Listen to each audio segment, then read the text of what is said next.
حضرت عمر ابن عاص رضی اللہ تعالیٰ عنہ، یہ عربی میں جب عمر لفظ لکھا جاتا ہے نا تو یہ واو کے ساتھ لکھا جاتا ہے۔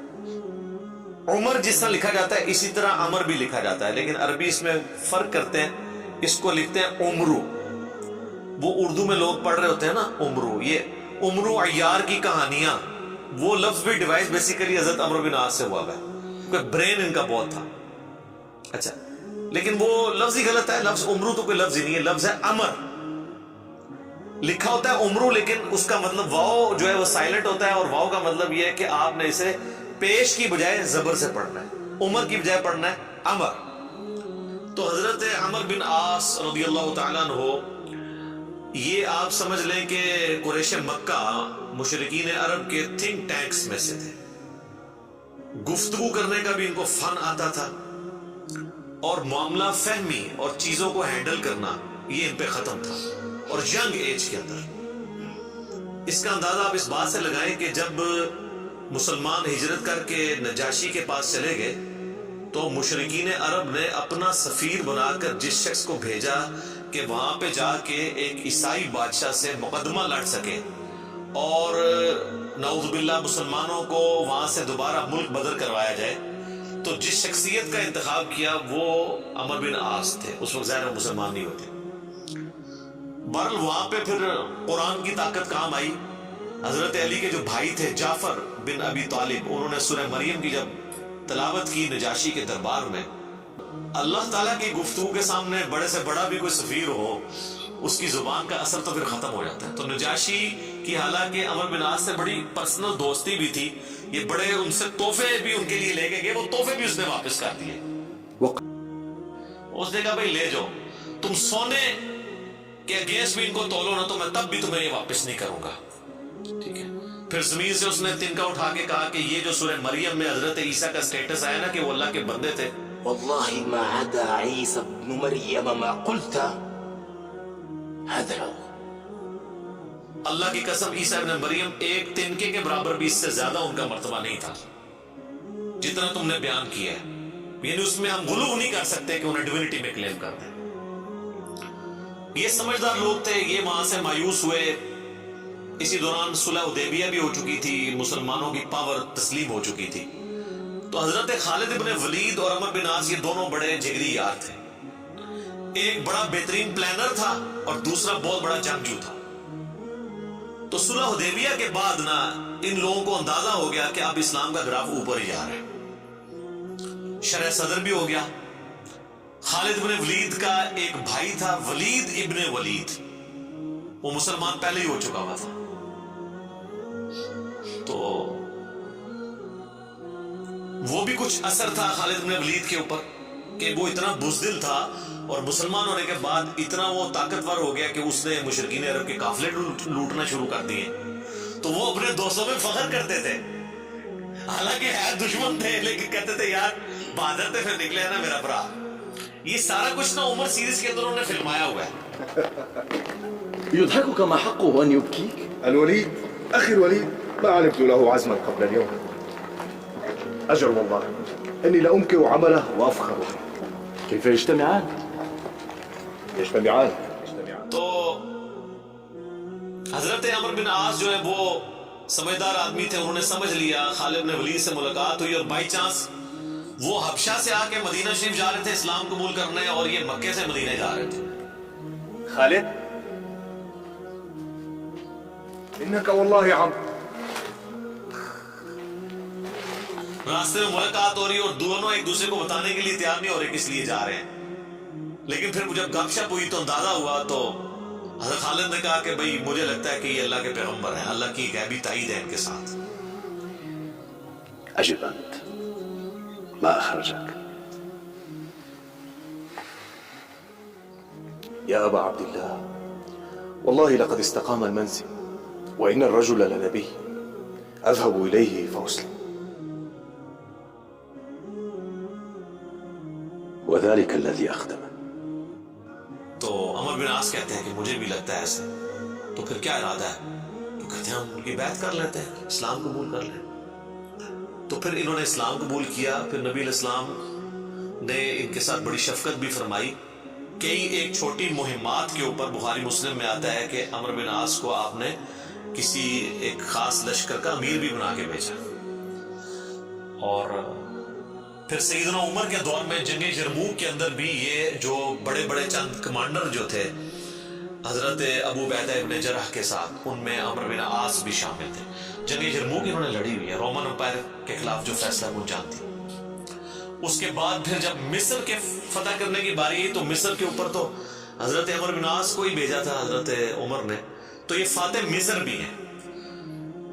سعد ابن ابی وقاص فاتح ایران ہے اور یہ ہے فاتح مصر.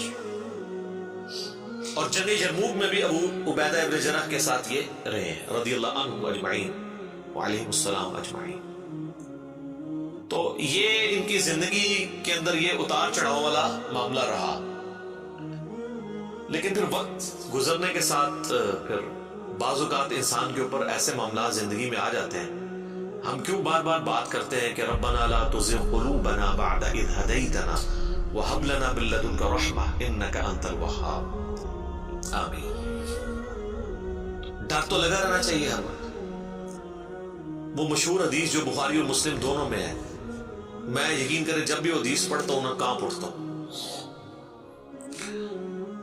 عقبہ بن عامر کہتے ہیں کہ نبی علیہ السلام نے اپنی وفات سے 1 مہینہ پہلے غزوہ احد کے شہداء کے قبرستان میں جا کے نماز جنازہ پڑھی اور وہیں پر ہمیں خطبہ دیا. اچھا، اس حدیث کے اینڈ پہ بڑے دردناک الفاظ ہیں. عقبہ بن عامر کہتے ہیں یہ آخری دفعہ میں نے نبی علیہ السلام کا دیدار کیا تھا، اس کے بعد میں نے حضور کو کبھی نہیں دیکھا. عقبہ بن عامر کہتے ہیں یہ والا جو خطاب ہوا تھا غزوہ احد کے شہداء کے اوپر، اس میں آپ علیہ السلام نے فرمایا کہ دیکھو مجھے اپنے بعد تم سے یہ خطرہ نہیں ہے کہ تم شرک میں مبتلا ہو جاؤ، مگر مجھے ڈر ہے کہ تم دنیا کے مال میں پھنس جاؤ گے، پھر ایک دوسرے کو قتل کرو گے جس طرح اگلی قوموں نے کیا، اور تم بھی تباہ و برباد ہو جاؤ گے جس طرح اگلے. یہ پچھلے دنوں میری ایک ویڈیو بھی ریکارڈ ہوئی ہے، مجھے تم سے شرک کا خدشہ نہیں، یہ حصہ نکالا ہوا ہے اس میں سے. سر اس حدیث میں جو سوز و گداز تھا وہ آپ کو سمجھ ہی نہیں آیا وہ کیا تھا. بخاری مسلم کے الفاظ ہیں. عقبہ بن عامر کہتے ہیں رسول اللہ ہم سے یوں گفتگو کر رہے تھے جس طرح آپ مردوں اور زندوں دونوں کو الوداع کہہ رہے ہیں، اور آپ فرمایا کہ میں اس وقت بھی اپنا حوض کوثر سامنے دیکھ رہا ہوں. یعنی اللہ تعالیٰ نے آپ کو وہ سب کچھ سامنے دکھا دیا، اور میں تمہارا پیش رو ہوں، میں آگے جا رہا ہوں، تم نے میرے پیچھے آنا ہے. آپ ڈرا رہے تھے. تو اب وہی ہوا کہ نبی اسلام کی وفات کے بعد پھر دنیا کی محبت کے غلبے کی وجہ سے بنو امیہ نے جو کام کیے، اور پھر جنگ جمل صفین اور نہروان، یہ ایک دردناک چیز ہے. یوٹیوب پہ میری کئی ایک ویڈیوز اس کے اوپر ریکارڈنگ ہے. اس حدیث میں بہرحال یہ آپ چیز نوٹ کریں کہ نبی علیہ السلام نے یہ خطبہ مسجد نبوی میں دینے کی بجائے قبرستان میں کیوں دیا ہے؟ اس کی 2 ریزنز تھی. اس لیے کہ وہ قبرستان تھا غزوہ احد کے میدان میں، جہاں پر ایک واضح فتح مال غنیمت سمیٹنے کی وجہ سے شکست میں بدل گئی تھی. حالانکہ رسول اللہ موجود تھے، لیکن دنیا کی محبت کا تھوڑے سے غلبے نے رسول اللہ کی موجودگی کی بھی پرواہ نہیں کی اللہ نے، اور فتح کو شکست میں بدل دیا. تو آج تو رسول اللہ موجود بھی نہیں ہے، ہمیں آپ کی دعاؤں کا بھی وہ حصہ نہیں ہے جو صحابہ کو نصیب تھا صلی اللہ علیہ وسلم رضی اللہ عنہم اجمعین. اور دوسرا نبی علیہ السلام یہ میسج دینا چاہ رہے تھے کہ غزوہ احد میں وہ لوگ اس قبرستان میں دفن ہیں جنہوں نے محنتیں کی ہیں، اور پھل ملنے سے پہلے ہی وہ اسی فقر کی زندگی میں دنیا سے چلے گئے. حضرت حمزہ ابن عبد المطلب نے تو اسلام کا گولڈن پیریڈ نہیں دیکھا نا، ان تو قربانی ہی دی ہے نا. آپ اس سے اندازہ لگائیں، یہ میرا اجتہاد ہے اور یہ درست ہے کہ اگر رسول اللہ کی وفات کے وقت حضرت حمزہ زندہ ہوتے تو پہلے خلیفہ وہ بنتے، کیونکہ غزوہ بدر اور احد کے اندر نبی علیہ السلام نے آرمی چیف ان کو بنایا تھا. ابو بکر، عمر، عثمان و علی ان کے انڈر تھے. تو حمزہ بن عبد المطلب تو شہید ہوئے احد میں، ان کی لاش کا مسئلہ ہوا. نبی علیہ السلام نے یہ بھی میسج دیا کہ یہاں پہ، اور پھر وہاں تو اتنی دردناک حدیثیں ہیں بخاری مسلم میں کہ کفن کے لیے بھی کپڑا نہیں تھا، سر چھپاتے تھے تو پاؤں ننگے ہو جاتے تھے کہ یہ صاحب کے. پھر گھاس ڈال کے ایک قبر میں کئی مردے دفنائے گئے. تو نبی اسلام یہ بھی میسج دے رہے تھے کیونکہ آپ کو تو اللہ نے دکھا دیا نا. اسی حدیث بخاری مسلم میں آتا ہے کہ اللہ تعالیٰ نے زمین کے خزانوں کی چابیاں مجھے دے دی ہیں. اور جو بریلوی کہتے ہیں کہ حضور ہی سب کچھ بانٹ رہے ہیں، خدا کا نام ہے. اور میرے بھائی وہ بخاری مسلم میں باقی حدیث میں موجود ہے، وہ زمین کے خزانے رومن اور پرشین امپائر کے خزانے ہیں جو صحابہ نے فتح کرنے تھے، بیت المال میں آ کے جمع ہونے تھے. یہ تھا اس سے مراد کہ مجھے اللہ تعالیٰ نے عطا فرمائی ہے، مجھے اللہ تعالیٰ نے دکھا دیا کہ میری امت کہاں تک پہنچے گی. وہ کئی ایک حدیث آپ کو مشکات کی نا 30 جلد میں نبی علیہ السلام کے فضائل کے چیپٹر میں وہ مل جائے گی. کئی لوگ ہمیں ای میل بھی کر رہے ہوتے ہیں یہ حضور کو جو چابیاں دی گئی ہیں تو پھر اب جس کے پاس چابی ہے اس سے ہی مانگنا چاہیے. وہ یہ تھا، ٹھیک ہے، کہ وہ رومن اور پرشین امپائر کے خزانے مسلمانوں کو ملے. تو بہرحال اسی کی ایگزیکیوشن بعد میں ہوئی ہے. اور حضرت عمر بن عاص بھی اس، یعنی آپ سمجھ لیں سسٹم کا کسی درجے تک حصہ بنے. اور یہ میں ان پہ کوئی فتویٰ نہیں لگا رہا، وہ خود مانتے تھے کہ میرے ساتھ ایسا معاملہ ہوا. مجھے حضرت عمر بن عاص سے یہ چیز یاد ہے. بڑی رکت انگیز حدیث ہے جس میں ان کے قبول اسلام کا واقعہ بھی ہے. صحیح مسلم میں کتاب الایمان چیپٹر میں شروع ہی میں 321 نمبر حدیث ہے انٹرنیشنل نمبر کے مطابق. اور میرے یہ جو کربلا والا ریسرچ پیپر جس میں میں نے 200 احادیث جمع کی ہیں، اس کے اندر بھی آپ کو مل جائے گی. جنگ صفین کے حوالے سے میں وہ حدیثیں لے کے آؤں. صحیح مسلم میں 321 نمبر. حضرت عمر بن عاص کی موت کا وقت جب قریب آتا ہے تو وہ دیوار کی طرف منہ کر کے رونا شروع کر دیتے ہیں. سب موت کے وقت انسان کو پھر اپنی زندگی میں کی ہوئی غلطیاں یاد آ جاتی ہیں. تو ان کا بیٹا ان کو تسلی دیتے ہوئے کہتا ہے کہ ابا جان، آپ تو نبی علیہ السلام کے قریبی ساتھیوں میں سے تھے، آپ نے رومن امپائر کی جنگیں لڑی ہوئی ہیں، جنگ یرموک، جہاد میں آپ شامل رہے ہیں، اتنے اتنے بڑے فضائل ہیں آپ کے لیے. تو حضرت عمر بن عاص اسے ٹوکتے ہیں، وہ کہتے ہیں کہ تم نے ایک فضیلت تو چھوڑ دی جو سب سے بھاری تھی ہمارے نزدیک، یعنی صحابی ہونے سے بھی بھاری فضیلت اس اعتبار سے، اور وہ ہے اس بات کی گواہی دینا کہ اللہ کے سوا کوئی معبود نہیں اور محمد اس کے رسول ہیں صلی اللہ علیہ وآلہ وسلم. تو انہوں نے کہا تم نے یہ چیز چھوڑ دی ہے، اصل چیز تو یہ ہے. ہاں جب یہ چیز حاصل ہو جائے پھر صحابی ظاہر ہے بہت بڑی فضیلت ہے، لیکن صحابی بنتا ہی وہ ہے جو پہلے اس کلمے کا اقرار کرے. تو کہتے ہیں کہ اب وہ بیٹے کو وجہ بتاتے ہیں اپنے رونے کی. کہتے ہیں کہ بیٹا ایک وہ وقت تھا کہ مجھے رسول اللہ سے بڑی دشمنی تھی، نعوذ باللہ، اور میری زندگی کی سب سے بڑی خواہش تھی کہ اگر رسول اللہ صلی اللہ علیہ وآلہ وسلم کے بارے میں مجھے کوئی موقع ملے تو میں انہیں قتل کر دوں، نعوذ باللہ. میرا دل ان کے بغض سے بھرا ہوا تھا. اے میرے بیٹے، اگر میں اس وقت مر جاتا تو سیدھا جہنم میں جاتا، لیکن پھر اللہ تعالیٰ نے میرا سینہ اسلام کے لیے کھول دیا. رسول اللہ صلی اللہ علیہ وآلہ وسلم کی محبت میرے دل میں جاگزی ہوئی. اور وہ کہتے ہیں پھر مجھے اس دنیا میں رسول اللہ سے بڑھ کر کوئی محبوب نہیں تھا صلی اللہ علیہ وسلم. اور کہتے ہیں میرے بیٹے پوری زندگی نبی علیہ السلام سے مجھے محبت اور عقیدت کا وہ لیول تھا کہ میں نے کبھی بھی آنکھ بھر کے حضور کے چہرے کی طرف نہیں دیکھا. اور اگر تم مجھ سے پوچھو نا کہ میں حضور کے چہرے کے خد و خال بیان کروں تو نہیں کر سکتا. میں نے زندگی میں حضور کی ادب کی وجہ سے کبھی آپ کے چہرے کو نگاہ بھر کے بھی نہیں دیکھا. اور کہتے ہیں میرے بیٹے میں اس وقت مر جاتا تو سیدھا جنت میں جاتا جب میں نے اسلام قبول کر لیا. اور پھر وہ ساتھ بتاتے ہیں، کہتے ہیں میں جب اسلام قبول کرنے کے لیے گیا تو نبی علیہ السلام نے اپنا دایاں ہاتھ آگے بڑھایا تو میں نے بھی آگے بڑھا کے پیچھے کھینچ لیا. اور میں نے کہا یا رسول اللہ پہلے مجھے گارنٹی دیں کہ میرے پچھلے سارے گناہ معاف ہوں جو میں نے اسلام کے خلاف کیے.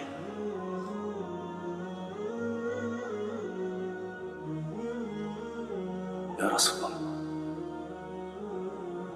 أشهد أن لا إله إلا الله وأنك رسول الله، وإني أسألك مثل الذي سأل خالد فادع لنا صلى الله عليه وسلم. تو نبی علیہ السلام نے فرمایا کہ اے عمر کیا تجھے نہیں پتا کہ اسلام سابقہ کے سارے گناہوں کو معاف کر دیتا ہے؟ مقبول حج سابقہ کے سارے گناہوں کو معاف کر دیتا ہے. اور اللہ کی راہ میں ہجرت کرنا سابقہ کے سارے گناہوں کو معاف کر دیتا ہے۔ حضور نے میرے گناہوں کی معافی کی گارنٹی لی، میں نے اسلام قبول کیا۔ اے میرے بچے، اگر میں اس وقت مر جاتا تو سیدھا جنت میں جاتا، لیکن پھر میری زندگی میں ایک تیسرا وقت آیا، پھر مجھ سے وہ کچھ ہوا جو نہیں ہونا چاہیے تھا۔ یہ حدیث مسند احمد کے اندر بھی موجود ہے، صرف صحیح مسلم میں نہیں ہے۔ اس میں تو خیر اور بہت سارے الفاظ ہیں، وہ میں بعد میں وہ طریق بیان کرتا ہوں۔ کہتے ہیں بہرحال پھر مجھ سے جو کچھ ہوا، اب میں اللہ سے امید کرتا ہوں کہ اللہ تعالیٰ مجھے معاف کرے گا، آمین۔ جب میں مر جاؤں تو میری قبر کے ساتھ، میری لاش کے ساتھ، میت کے ساتھ کوئی آگ نہیں ساتھ لے کر جانی، اور نہ کوئی نوحہ کرنے والی عورت ساتھ لے کے جانی ہے، اور مجھے دفنانے کے بعد میری قبر کے اوپر پانی چھڑک دینا، جس طرح نبی الاسلام کی سنت ہے کہ آپ دفنانے کے بعد پانی چھڑکتے تھے، اور اس کے بعد میری قبر پہ اتنی دیر موجود رہنا جتنی دیر ایک اونٹ کو نہر کر کے اس کا گوشت تقسیم کیا جاتا ہے، یعنی کم از کم 2 گھنٹے تک، تاکہ میں اپنی قبر سے مانوس ہوں اور دیکھو میں اللہ کے بھیجے ہوئے فرشتوں کو پھر کیا جواب دیتا ہوں۔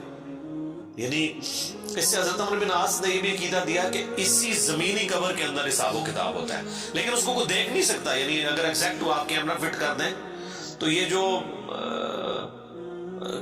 کیپٹن عثمانی برزخی گروپ جو لوگ کہتے ہیں نا وہ کہیں اور قبر ہوتی ہے، تو حضرت عمرو بن عاص کا یہ عقیدہ نہیں تھا۔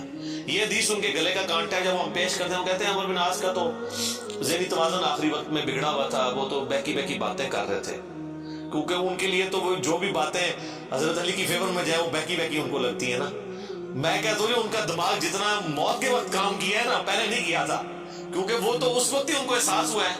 اس طرح وہ پوری اپنی لائف سٹوری سناتا ہے جس کا دماغ چلا ہوا ہو، کدھر سے شروع ہوا ہے اور کدھر تک پہنچا ہے۔ اچھا، یہ حدیث مسند احمد میں بھی آتی ہے، اس میں جو ہے نا الفاظ ہیں کہ وہ گھبراہٹ کی وجہ سے نا دیوار کی طرف منہ کر کے روتے ہیں، تو ان کا بیٹا جب پوچھتا ہے کہ کیا موت کے خوف کی وجہ سے رو رہے ہیں، وہ کہتا ہے میں موت کی وجہ سے نہیں رو رہا، میں رو رہا ہوں اس بات کو کہ مرنے کے بعد میرے ساتھ کیا بنے گا، موت کے بعد آنے والے حالات کے بارے میں۔ یہی تو سر ہم آپ کو کہہ رہے ہیں کہ مرنے سے پہلے اے مسلمان کر لے اس پہ غور، کتابوں کا خدا اور ہے، بابوں کا خدا اور۔ اچھا، ایک اور طریقہ ہے مسند امام احمد میں اس کے ساتھ ہی کہ موت کے وقت جب انہیں گھبراہٹ ہوتی ہے نا تو وہ دیوار کی طرف منہ کر کے زاروں قطار روتے ہیں، تو ان کا بیٹا کہتا ہے کہ ابا جی آپ رو رہے ہیں، آپ کو تو نبی الاسلام اتنی محبت کرتے تھے، آپ کو ذمہ داریاں دیتے تھے، آپ نے جنگیں لڑی، آپ نے رومن امپائر کے خلاف جنگ یرموک لڑی، تو حضور کو تو آپ کو بڑی اہمیت دیا کرتے تھے۔ سر اس پہ آپ ذرا جواب سنیں عمرو بن عاص کا۔ وہ کہتے ہیں اللہ کی قسم مجھے پوری زندگی یہ بات معلوم نہیں ہو سکی کہ حضور مجھ سے واقعی محبت کرتے تھے یا صرف تعلیف قلب کے لیے، میرا دل رکھنے کے لیے مجھے کبھی کو پوسٹ دے دیا کرتے تھے۔ لیکن 2 بندے ایسے ہیں جن کے بارے میں دل سے گواہی دیتا ہوں کہ رسول اللہ اپنی وفات تک ان سے محبت کرتے تھے۔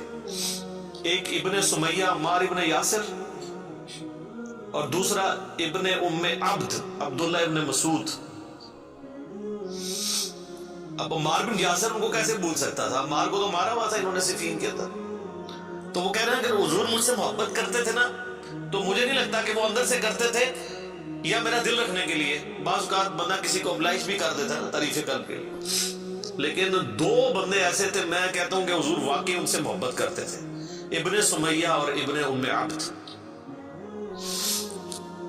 پھر عبداللہ بن مسعود کے بارے میں اور عمار بن یاسر کے بارے میں جب انہوں نے یہ بات کی نا تو ان کا بیٹا کہتا ہے کہ پھر انہوں نے دیوار کی طرف منہ کر لیا اور زاروں قطار رونا شروع کر دیا، اور پھر ساتھ ساتھ یہ بول رہے تھے کہ اے اللہ تو نے ہمیں جن باتوں کا حکم دیا ہم نے وہ کام چھوڑ دیے، اور تو نے ہمیں جن چیزوں سے منع کیا تھا ہم وہ کام کرتے رہے، اب تیری مغفرت کے سوا کوئی چارہ نہیں ہے۔ اور پھر ان کا بیٹا کہتا ہے کہ بس یہی جملے وہ پڑھتے رہے کہ ان کی روح پرواز کر گئی. آخری ان کا کلام یہی تھا کہ اللہ جو جن کاموں سے تو نے روکا وہ ہم کرتے رہے، اور جن چیزوں کا تو نے حکم دیا ہم اس کی مخالفت کرتے رہے، تیری مغفرت کے سوا کوئی چارہ نہیں ہے. تو اسی حدیث میں الفاظ ہیں کہ وہ جو میں نے بتایا مسند احمد والی جو حدیث ہے کہ میری زندگی میں جو 3 پیریڈ آئے اس میں انہوں نے پھر تیسرا کہا کہ پھر میں حکومتی معاملات میں، بادشاہت کے معاملات میں پڑ گیا. صحیح مسلم میں تو ایمبیگوس الفاظ سے، مسند احمد والے طریق میں ہے کہ میں بادشاہت سے جان ملا، یعنی وہ ملوکیت والا وہ جو معاملہ تھا وہ اسی کو ہی رو رہے تھے.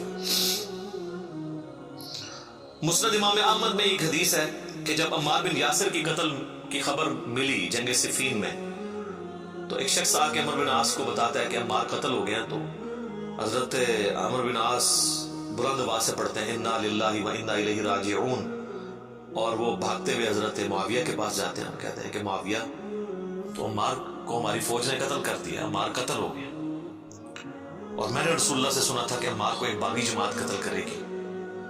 تو حضرت معاویہ بجائے یہ کہ رجوع کرنے کے عمر بن عاص کو کہتے ہیں کہ تو اونٹ کی طرح اپنے پیشاب میں پھسلتا ہے، یعنی تجھے خود یہ اس حدیث کا پتہ ہے اور تو خام خواہ اس کا چرچا کر کے لوگوں کو بتانا چاہ رہا ہے کہ علی حق پہ ہے اور ہم نہ حق ہیں. تو ہم نے اس کو مارا ہے، اس کو تو علی نے مارا ہے، نہ علی لاتا اس کو اور نہ وہ جنگ کے اندر قتل ہوتا، یہ تو علی نے لا کے ہمارے نیزوں کے آگے اسے پھینکا ہے. نعوذ باللہ، اتنی باطل تعویل کی. اور المستدرک الحاکم میں اور باقی کتابوں میں حدیث کی ملتا ہے کہ جب حضرت علی کو اس کی خبر ملی نا تو انہوں نے کہا کہ پھر معاویہ یہ کہنا چاہتا ہے کہ حمزہ کا قاتل رسول اللہ تھے، کہ نہ وہ جنگ احد میں ساتھ لے کے آتے نہ حمزہ قتل ہوتا. تو جو شخص جس کی فیور میں قتل ہو رہا ہوتا ہے وہ تو اس کا قاتل نہیں ہوتا، مخالف ہی قاتل ہوتا ہے.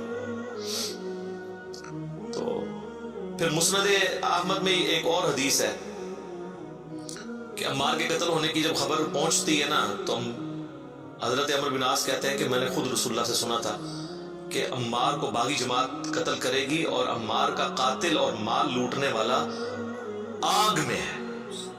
تو وہ جو شخص خبر لے کے آتا ہے نا اس کو بھی ہاتھ پاؤں پڑ جاتے ہیں کہ ایک میں ان کو خبر دے رہا ہوں، ان کو خود بھی پتا ہے، تو یہ لوگ کیا کر رہے ہیں.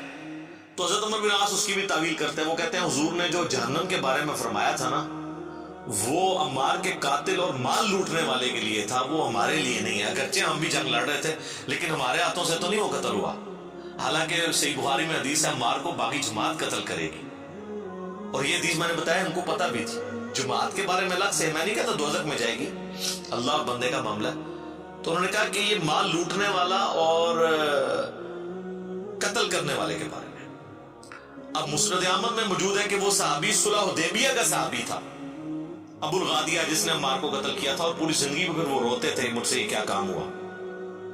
تو اس پہ خیر ابن حجر اسقلانی نے بڑی کوشش کی ہے، انہوں نے بحث کی ہے کہ نہیں صلح حدیبیہ کی فضیلت اسے کور کر لے گی، امید ہے کہ وہ جنت میں ہی جائے گا جہنم میں ٹھیرا لگائے بغیر. تو شیخ البانی نے پھر اس کے اوپر گرفت کی ہے کہ نہیں، جو عام فضیلت ہوتی ہے نا جب کسی معاملے میں تخصیص آ جائے تو عام فضیلت اٹھ جاتی ہے. جب حضور نے فرما دیا نا کہ عمار کا قاتل اور مال لوٹنے والا جہنم میں، تو اب یہ ایک تخصیص آ گئی ہے. جب تخصیص آ جائے نا تو حکم عام اٹھ جاتا ہے اس شخص کے لیے، لہذا آپ یہ تعویل نہ کریں. شیخ البانی یعنی انہوں نے حق گوئی کا مظاہرہ کیا. بہرحال یہ اللہ اور بندے کا معاملہ ہے، ہم کوئی کسی کی آخرت کا فیصلہ نہیں کرتے. بہرحال یہ حقیقت ہے کہ حضرت علی اپنی وفات تک ان لوگوں سے ناراض رہے ہیں. المصنف ابن ابی شیبہ میں موجود ہے، تابعی کہتے ہیں ہم نے حضرت علی کے پیچھے نماز میں قنوت نازلہ پڑھی ہے. حضرت علی قنوت نازلہ میں پڑھتے تھے اللہم علیک بمعاویہ و اشیائہ و عمر ابن عاص و اشیائہ و ابا سلمی و اشیائہ. اس میں عمر بن عاص کا بھی نام ہے. اے اللہ معاویہ کے شیعہ اور معاویہ اور اس کے شیعہ کو برباد کر، ابا بن عاص اور ان کے شیعہ کو برباد کر. یہ حضرت علی قنوت نازلہ پڑھا کرتے تھے. اچھا انہوں نے اردو میں ترجمہ کیا ہے اے اللہ معاویہ اور اس کے شیعہ کو سنبھال لے. اب کیسا لفظ استعمال، لفظ آتا ہے نپٹ لے. وہ اب کہیں ہوگے کہ سنبھال مطلب ہے کہ انہوں سب، تو وہ تعویل کریں گے. تو میں نے اس لیے ترجمہ کیا تباہ و برباد کر، کیونکہ یہ علیکا کے ساتھ جب بات کی جاتی ہے نا تو یہ آپ کو قنوت نازلہ پڑھ رہے ہوتے ہیں نا یہود و نصارہ کے اوپر بھی، تو اس میں بھی اللہ علیکا یہ تو نہیں ان کو سنبھال لیتے سانو بھی اللہ سانو سنبھال رہا تھے یار، تو وہ ترجمہ ایسا کرتے ہیں کہ وہ اس کو نا بدل دیتے ہیں۔ بہرحال آج کی ڈیٹ میں ہم تو یہی کہیں گے کہ حضرت عمر بن عاص رضی اللہ تعالیٰ عنہ کا موت کے وقت رونا اور اللہ کی طرف رجوع لانا، اللہ تعالیٰ ان کی غلطیوں کا کفارہ اس کو بنائے۔ باقی انشاءاللہ تعالیٰ ایک تو چیز ہے، حضرت عمر بن عاص کے لیے مجھے مولا علی سے ایک گارنٹی مل گئی ہے، مصنف ابن ابی شیبہ میں موجود ہے کہ اہل صفین کے بارے میں جب مولا علی سے پوچھا گیا تو انہوں نے کہا کہ میں امید کرتا ہوں کہ میری طرف سے شہید ہونے والے تو جنتی ہیں ہی ہیں، میرے مخالفین بھی جنتی ہیں، پھر قیامت والے دن اللہ کی بارگاہ میں معاملہ میرے اور معاویہ کے درمیان طے ہوگا۔ تو میرے خیال ہے حضرت عمر بن عاص کو مولا علی نے پھر قنوت نازلہ کے بعد یہ فرما کے نکال دیا، اور آپ دیکھ لیں وہ روئے بھی بہت ہیں آخری وقت میں۔ میں ویسے جب بھی حدیث پڑھتا ہوں پھر عمر بن عاص کے لیے میرا دل نرم ہو جاتا ہے کہ انہوں نے مرنے سے پہلے اللہ کی طرف رجوع لائے رضی اللہ تعالیٰ وعلیہ السلام۔ اذانیں شروع ہو جاتی ہیں، بقیہ کے سوالات انشاءاللہ اذان کے وقفے کے